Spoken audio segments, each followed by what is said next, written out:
Timestamp here of Memorial Day weekend 2025. This past week, Paradox Interactive announced that they were relaunching White Wolf Games, not only as a label within Paradox, as it's been in the past, but as returning to doing publishing for all of White Wolf's game books in-house as well. Now, in the past, we would have had some elements of the video games media that would have had familiarity, like significant familiarity and understanding of tabletop role-playing spaces that could provide some context for this, like with Polygon. But Polygon, as I've mentioned in a previous video, has been virtually disemboweled by their new sweatshop proprietor overlords, or you have affiliate sites that focused on tabletop role playing that you could then reach out to in order to help with the coverage because they would have that institutional knowledge of the tabletop role playing space, like with Dicebreaker and Eurogamer. But Eurogamer shut down Dicebreaker. Also, Wikipedia's editor base did a tremendous job of further trying to eliminate any trace of Dicebreaker by eliminating the site's Wikipedia page. So, first off, sidebar, Wikipedia Foundation, if you want me to donate money to you, stop doing that shit. Second, this combined with all the other massive waves of layoffs in the games media space has created an environment where there's been a absolute drain of institutional knowledge of people who are familiar with tabletop role playing from that space. They've either left media entirely, or at least games media, or if they're around, they're in sites like basically they've done the 404 media thing and started sites like Rascal. But without that context, now it's time for an explainer video. So I will put links to some of the references I've used for covering all of this in the show notes. Let's kind of begin at the beginning here. In 1991, game publisher Lion Rampant and the publishers of White Wolf magazine merged to form a single company, White Wolf Games. Now, White Wolf was started off as a independent games magazine at a time where there was a moderate number of those, but they were not like common. House organs like, well, Dragon and White Dwarf from Games Workshop, or for that matter, to a degree, Pyramid from Steve Jackson Games were a little more common. Lion Rampant began as the publisher of the tabletop role-playing game Ars Magica, a game of magic and role-playing in a mythic medieval Europe. Not long after this merger, one of the co-creators of Ars Magica, Mark Reinhagen, came up with an idea for a horror role-playing game set in the present day, rather than the players hunting monsters in the supernatural, like in Call of Cthulhu. The characters themselves are the monsters, with the game being about personal horror, having to keep your monstrous side in check. This game would become the World of Darkness, and the first of these games was Vampire the Masquerade, and numerous titles would follow, like building out these concepts like Werewolf the Apocalypse, Mage the Ascension, and Changeling the Dreaming, and these game lines would continue until 2004. These games were tremendously successful, partially because at this time TSR had been sanding the edges off of D&D since the Satanic Panic of the 80s, and these games pulled no such punches, and because they were derived off fiction that had become popular to wider demographics. Not explicitly at first, the Vampire Chronicles novels by Anne Rice. Reinhagen explicitly said that when he started working on Vampire, he made sure that he did not read any of those books to avoid cross-contamination, but it was in kind of in the air in the horror space at that time. And because these novels often were popular among, well, LGBT people and women, the White Wolf role-playing games managed to catch on in those demographics.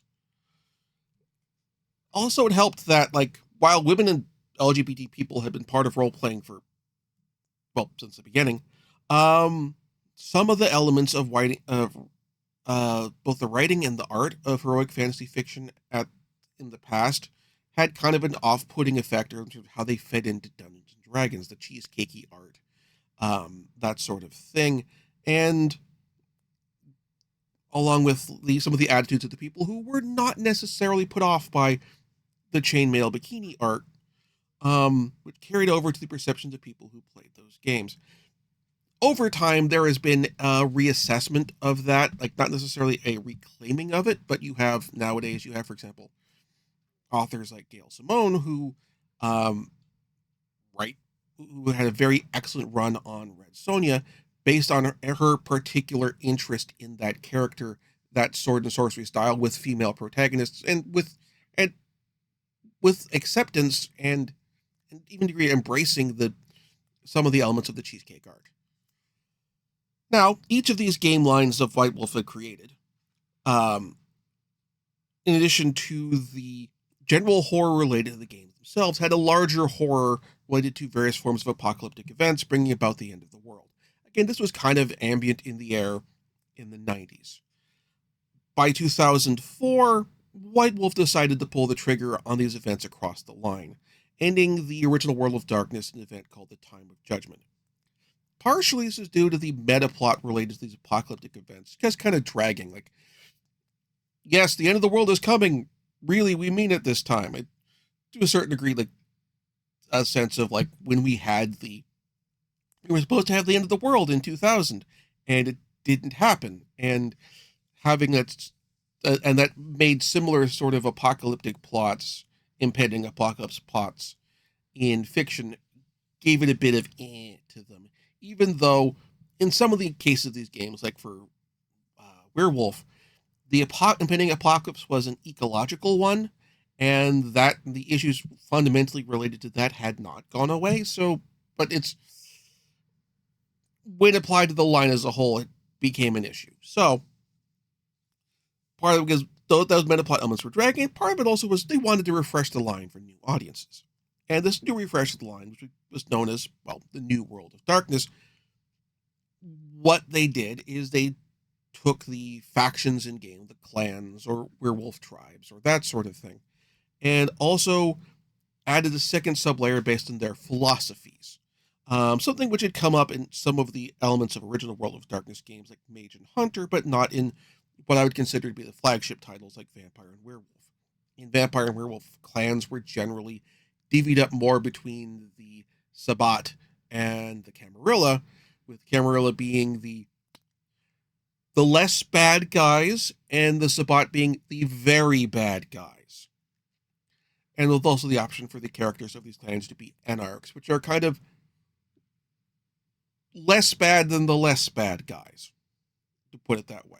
Here, with New World of Darkness, the clans are separate and completely unrelated to the, for example, in Vampire, the Requiem, the new World of Darkness version of Vampire. You have groups set by philosophy, and clans aren't divided up by who backs what groups with their philosophy, the Ordo Dracul or what have you. You don't have Bruja more likely to be in Ordo Dracul or what have you. But instead, you have like anyone being a very different group and allowing for, in theory, a wider array of play options for storytellers to set narratives for their games. Also, potentially resolving some of the issues of let's just say how to handle what happens when one of the players in the group wants to play a Nosferatu, for example, or one of the players group wants to play a Malkavian, and all this other sort of stuff. This ultimately works out fairly well when it comes to games licensing, particularly if you're in the early 2000s, and there's this white hot market out there for MMORPGs, which is why in 2006, White Wolf and CCP, the publishers for EVE Online, got into talks about making a vampire MMO, with the idea being that the sort of faction structure for Vampire the Requiem might actually work better for also the social conflict and social combat elements would work well with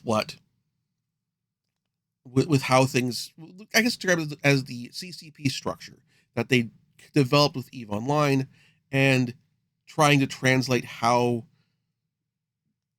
the way that the narrative of Eve, which is not something that is put in by the as much by the game developers and more formed by the players of the game, it would work well with a MMO that would be conductive to the same structure. And this ultimately led to White Wolf getting bought by CCP. The idea being that if White Wolf and CCP are in-house together, it would allow for better collaboration on the MMO. The game would reflect the reality of the MMO, would reflect the setting of the MMO, and vice versa. Um, Even if the tabletop game mechanics were not the same, the setting would be familiar enough that people could go from the MMO to the tabletop game and vice versa with minimal, I would describe as a friction. Friction is not word. Friction in terms of getting the hang on the setting. In other words, as far as CCP and White Wolf were concerned, it seemed like a good idea at the time. A sentence which belongs in the same category as "How hard can it be? Let's split up," or "Hold my beer."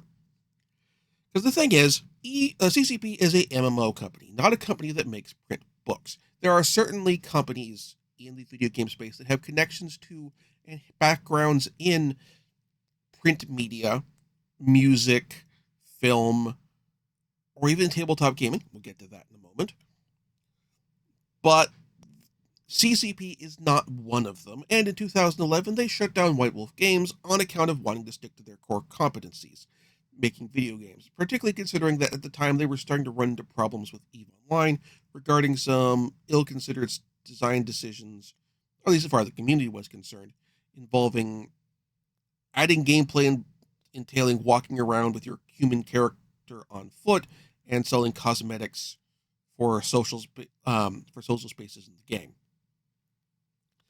One of the last of CCP White Wolf's books that they published are a series of 20th anniversary editions for some of the original World of Darkness games.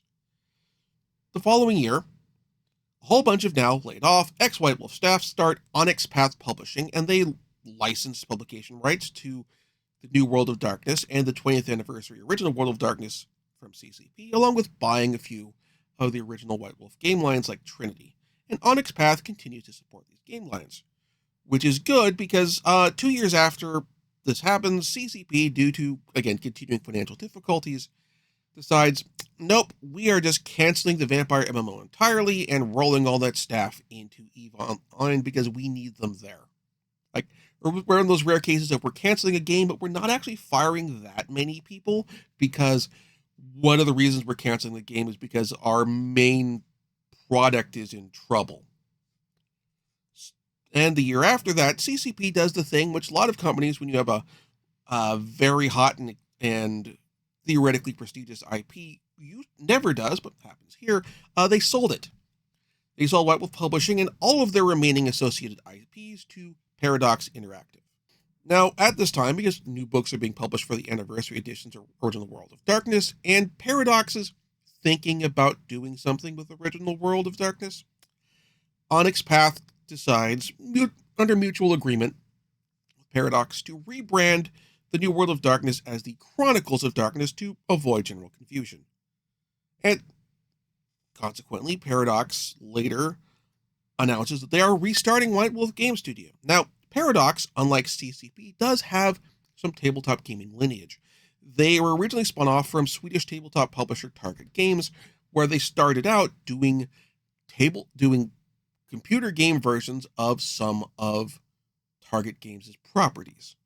However, Paradox makes some original decisions that fans and their players find disconcerting.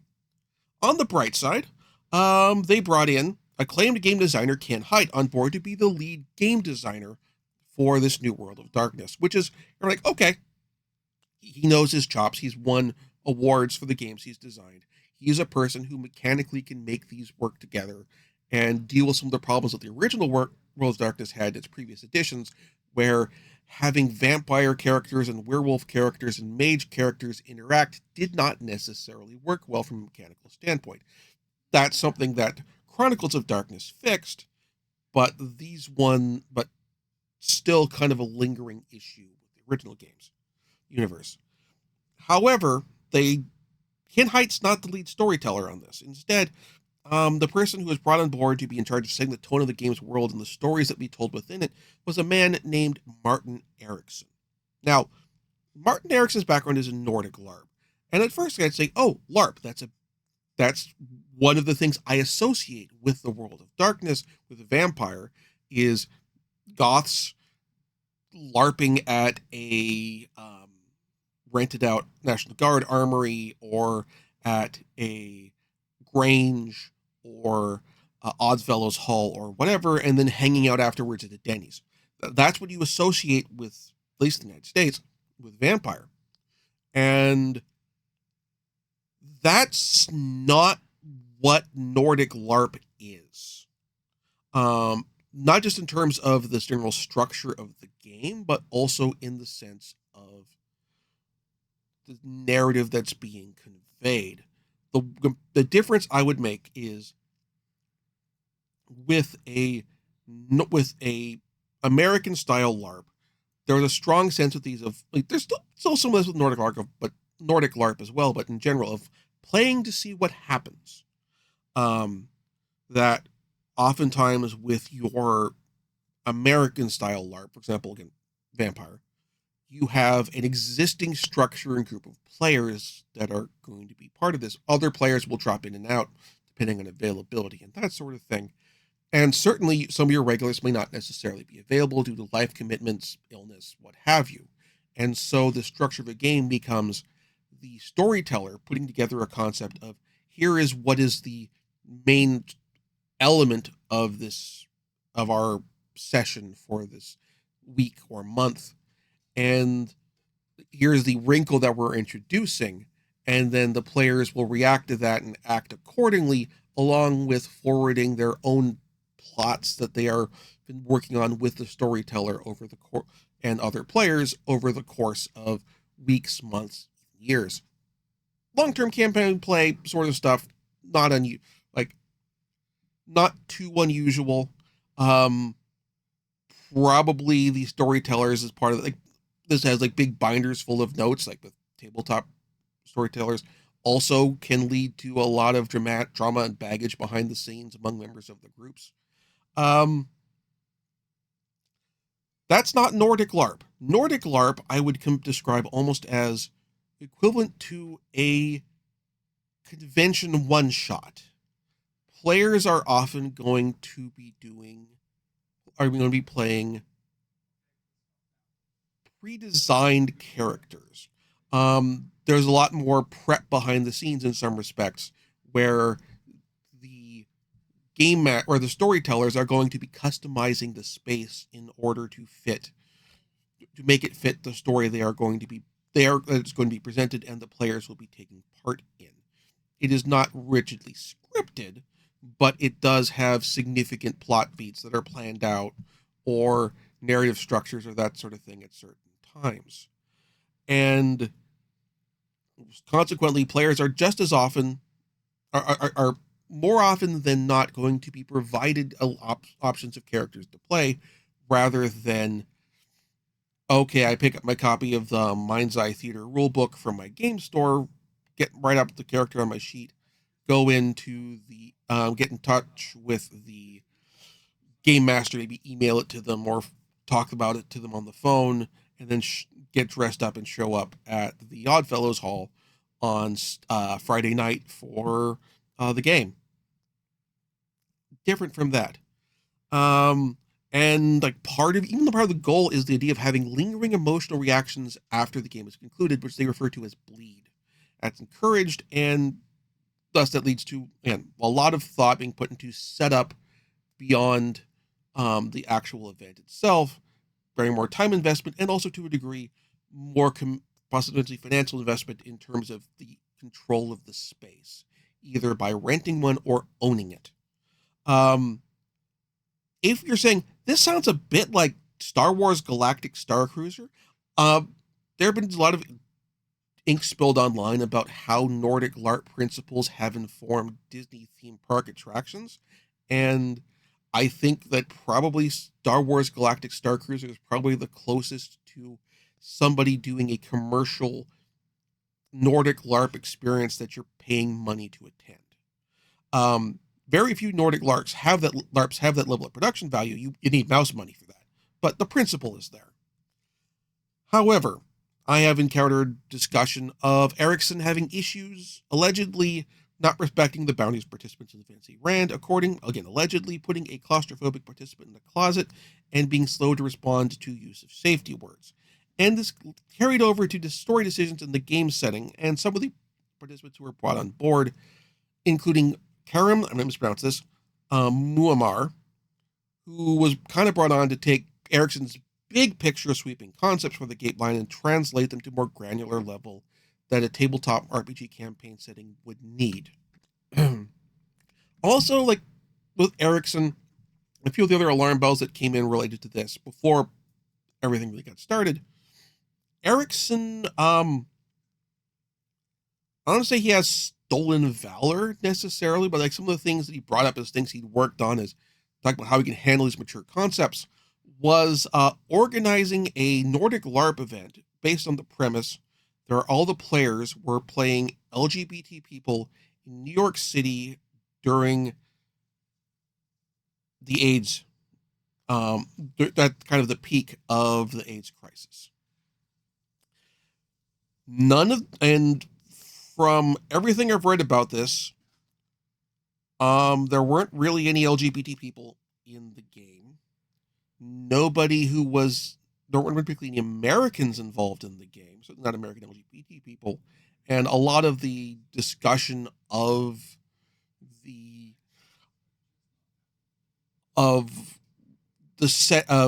setting itself and the people who are and the resources that are involved with it are coming secondhand. I will say, while I was not, I'm not a kid. I grew up in the 90s. I was not in a position to know whether, as far as my sexual identity is concerned, in the 90s, I perceived myself as being straight, and thus had no connection with queer culture. However, over time, I have learned a fair bit about LGBT experiences in the 80s and 90s regarding the AIDS crisis. And that for people in the LGBT community in the United States during the AIDS crisis, that was an intensely traumatic experience for them. Because lots of people were experiencing their friends, loved ones dying, and not like slow deaths, and were in a position where there wasn't very little they could do about it, either due to lack of access to medications or because of barriers placed in the law that prevented LGBT people from being with their partners in hospice care or in the hospital because they couldn't get married. One of the things leading to the push for gay marriage wasn't just, oh, we want to be legitimized. It's if you're married under the law and your partner is in the hospital and dying, the hospital has to let you in, has to let you be with your partner. Your partner doesn't have to worry about dying without you there. You can be there for them in their time of need. And that's not something that necessarily is conveyed well if your research is, I'm not saying this is the limits of his research, but if your research is, oh yes, I watched Rent a bunch of times. I read a bunch of newspaper articles in Swedish newspapers that were picked up from the Associated Press, the most mainstream of the mainstream, which is not necessarily going to be tapped into queer circles. Maybe I watched a couple documentaries that got releases in Sweden, but I didn't go bother like importing anything.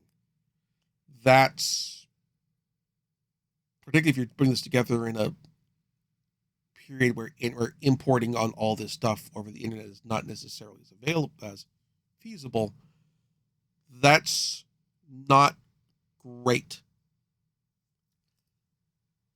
If I were Martin Erickson, if I was going to show my bona fides for handling sensitive issues, I wouldn't have brought that up. Or if I did bring it up, I would bring this up in the context of, oh, and I've learned these other things about covering this issue since then. Here are the mistakes I made. Here and how the steps I'm going to avoid them in the future. I bring this up because this one of the issues that came up during Erickson and Muammar's stewardship of White Wolf was, for example, issues with indigenous erasure in the Werewolf line. White Wolf back in the day was one of the tabletop game companies that tried to include elements of indigenous praxis in their role-playing game materials. FASA and Shadowrun tried to do this similarly. Both, I would say, and Native American critics have said, were not great. I would say their hearts were in the right place, but they could have done better. And White Wolf, toward the end of their independent period, tried to do better by bringing in more indigenous voices, or either as authors or sensitivity readers.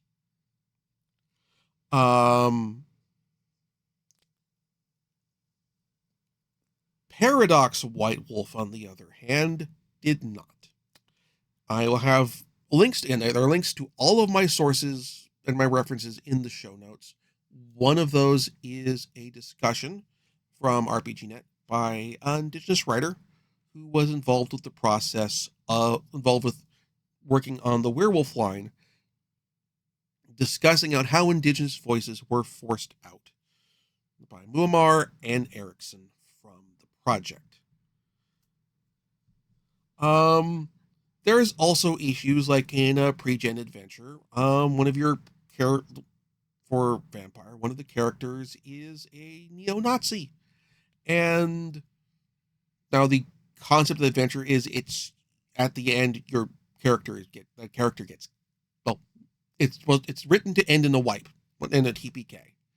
But that even then in those contexts, it's not handled, like the concept within the game is not handled well, and even people who worked on the project later have said like this was a bad choice, aggravated by the fact that some fascist for example dice rolls written in relation to this example adventure include a die pool roll that was a fascist neo-Nazi dog whistle. There are additional general nonsensical setting decisions, like, for example, the introduction in Vampire of the Second Inquisition, which was actively hunting vampires, and with the idea being that showing up on any form of technology at all would cause the Inquisition to come down on the party at the heartbeat.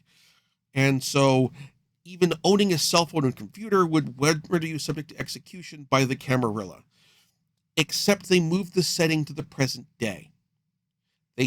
It's not like they decided, okay, we're still going to keep this in the 90s, which, considering that like in the 2010s, like 90s nostalgia, synthwave was starting to be on the upswing, would actually have been a reasonable place to keep it. Like to keep it in the late 80s, early 90s, just roll the setting back and kind of start from scratch, from first principles. Where I was keeping an hour, like not having a cell phone, not owning any form of computer at all, makes you stand out more. Like refusing to own a cell phone now is any form of cell phone. Refusing to own a cell phone now, not even like refusing to own a even like a burner prepaid phone. It's not like I don't even own a TV principle. It's so how do I get in touch with you again? level thing. Not to mention, like, landline phones are actually more traceable. Like, and also, like, payphones don't exist now. So again, like, making the level of how do I get in touch with you a lot more of a mess. Um, Everyone has a cell phone. There are no payphones. You can't have the vampire say, I'm available at this payphone at this hours at this phone number, which is a payphone at this hours of the day. That that doesn't actually work. It makes your character stand out more and makes things more weird. Um, and there were decisions that were dumb from an industry standpoint.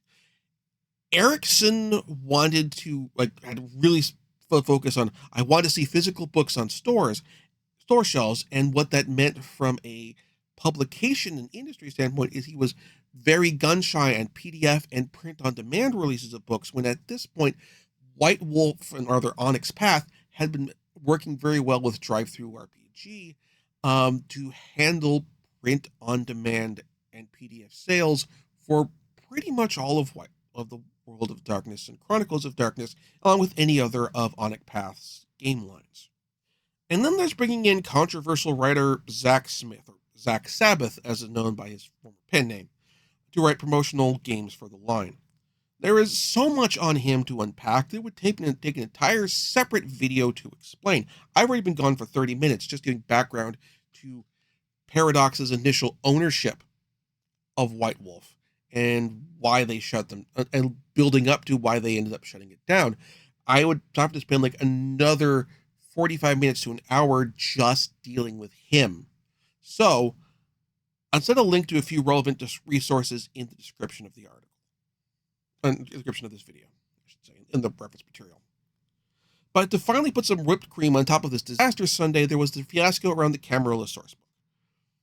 One of the authors of the book, who was a longtime contributor to Vampire as a game line, included a portion of the book that he later stated in his intent was to call attention to the ongoing persecution and attempted genocide of LGBT people in Chechnya and other states in the Russian Federation under the sanction and, in some cases, implicit instruction of the Russian government under Vladimir Putin. And the way he chose to do this was in Chechnya, within the vampire setting. The Camarilla is complicit in the genocide for the purposes of turning Chechnya into a Camarilla-run state. Again, the author's intent was he was intended to spotlight the genocide and to depict it as monstrous. And he certainly succeeded enough at this that it pissed off the Russian government and got the game denounced on Russia Today and, at least for a time, banned by the Russian Federation. But on the other hand, he justifiably was criticized by the LGBT community by downplaying the atrocities being committed as not being the actions of people, but by the actions of literal fantasy monsters out for their own ends outside of human biases and prejudices. Which is something that White Wolf had managed to avoid in the past when they handled the Holocaust for the source book for their game, Geist. This last controversy was kind of finally the straw that broke the camel's back. Paradox shut down White Wolf's publishing division, fired Muammar and Ericsson, and then ultimately shuffled off publication duties first to Modiphius Entertainment and then to Renegade Game Studios, as far as for line development and publishing. Ericsson was also Ericsson's replacement for a time was White Wolf alumni Justin Achille, but he's left the company well before this new announcement. So, what does this change mean? The answer is, from everything that Paradox has put out about the White Wolf, all it appears to do is introduce a whole hell of a lot more confusion to the current situation. Theoretically, publishers now have a certain degree of stability, or retailers have stability of knowing who they are dealing with, Renegade Game Studios, for handling who's going to be putting out books and where to order from and what wholesalers they're dealing with and that sort of thing. Paradox, while they've announced that they're bringing development and publishing in-house, hasn't given any information in terms of who's handling development of the line, uh, who the new lead storyteller is, what they'll be using for publishers or uh, and for distribution or anything else like that. The only names they've given are like suite level executives for like brand management and licensing. No one involved in the creative process. They don't discuss what this means for their licenses for Renegade Game Studios. Are they bringing the creative team who's working from Renegade in house at Paradox, or are those people just staying at Renegade and they're just bringing a whole new suite of people on board, potentially leading to a new change in the line direction again? Um, this whole announcement, given all of the turmoil that came before it, is half cocked. Feels like going half cocked and throwing, just upturning the apple cart in a way that provides a whole bunch of confusion, but doesn't actually help anyone. Doesn't help the people who play the game and are part of the community. Doesn't help the retailers who are trying to figure out, okay, who do I order these things from? This is all aggravated further by the fact, not just in terms of how tariffs are impacting the importation of games into the United States, where theoretically role-playing game books, because their books are exempt, but they may not be, depending on whether the customs people decide, no, this is a book, but it's also a game. So therefore, we're going to tariff tax it accordingly. And on top of that, we have the whole situation involving the collapse and utter implosion of Diamond distribution, and the way that Diamond is tied to Alliance game distribution, one of the biggest tabletop game distributors in the country, if not the world, and what that means there in terms of how these books get into stores. This is something that's actually come up recently regarding getting, for example, Square Enix's decision to publish the Final Fantasy XIV tabletop role-playing game in English. Your best option for getting that was going through Square Enix's website, because depending on your game store, they might not have it from their distributors in the first place. Now, Gen Con is coming up, and it is possible that we will get answers to all of these from there. That Paradox will put on a panel at Gen Con and say, hey, here is your new line editor team, or perhaps Paradox in conjunction with Renegade will put on a panel at Gen Con and say, hey, here are the people who are working on White Wolf Surprise. It's the people who are already working on all these properties. Their paychecks are going straight to them from Paradox now. But otherwise, it is a unnecessary mess. And all it does is add confusion. Again, it adds confusion and frustration for a bunch of, and uncertainty in a whole bunch of people who didn't need that right now. I feel that White Wolf probably would have gained more, and Paradox would probably gotten more attention and attention and interest if they'd waited on making this announcement until they had a creative team lineup ready to go, and they could say something about and had thoughts in mind in terms of how this is going to handle for retailers and all that other stuff. But otherwise, as it is, all of this really feels like the best possible read on this I have is, this is Paradox, a company that is not operated out of the United States, going, our publication and a distribution of this game line we own is tied to an American company, and there's economic uncertainty there now, so we're going to move it out from them and back in house, without considering what this means to anything else connected to it, including the long-term health and viability of everything connected to it. We're just pulling this in house as more or less not necessarily a panicked action, but a panicked action. Like, oh, the U.S. economy is effed. We have this connected to the U.S. economy. Quick, get it out, get it out, get it out. That doesn't help anybody. Under these contexts, in terms of announcing it in this way. We'll see how things go from here. Admittedly, the bar that Paradox has to clear for how well to manage the World of Darkness compared to their last outing is dreadfully low. That said, we have seen plenty of other instances in general politics, in business, in the games industry, where we've seen people go, looked at their second outing and say, oh, it can't be as bad as the first. They had to learn something by now. And the response is hold my beer.